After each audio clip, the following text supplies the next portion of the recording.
Today's celebration reminds us that road safety is a shared responsibility.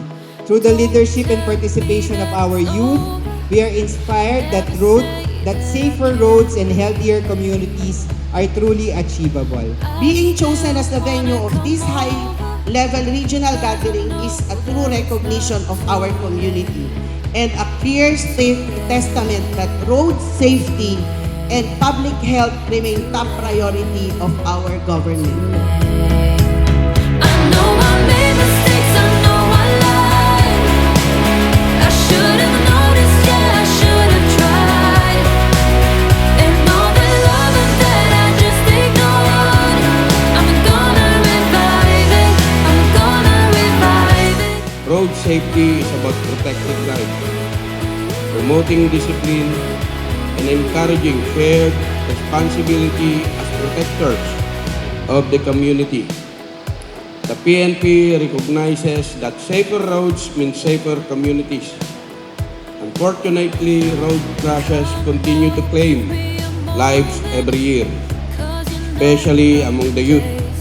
The statistics remind us of the urgency.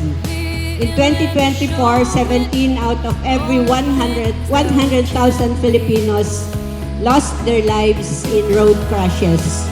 Too many lives, especially among our youth, have been lost to preventable road crashes. I know I made mistakes, I know I lied. I should have noticed, yeah, I should have tried. And all the love that I just ignored, I'm gonna revive it, I'm gonna revive it.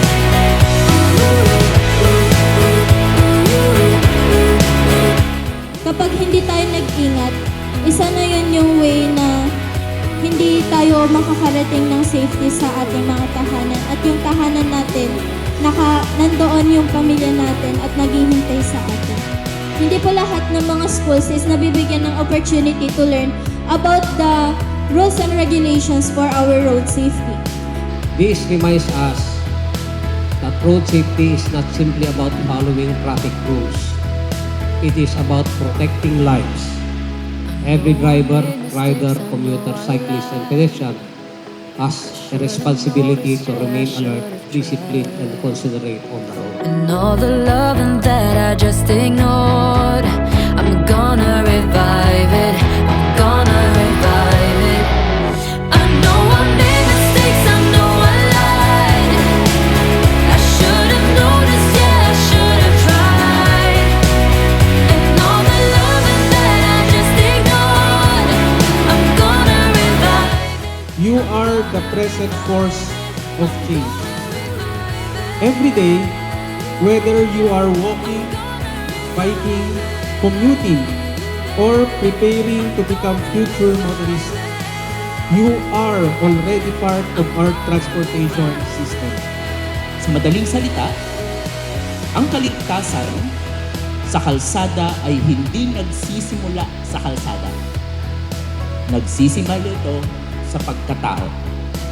Nagsisimula ito sa values. Nagsisimula ito sa disiplina. At nagsisimula ito sa paggalang ng buhay ng iba.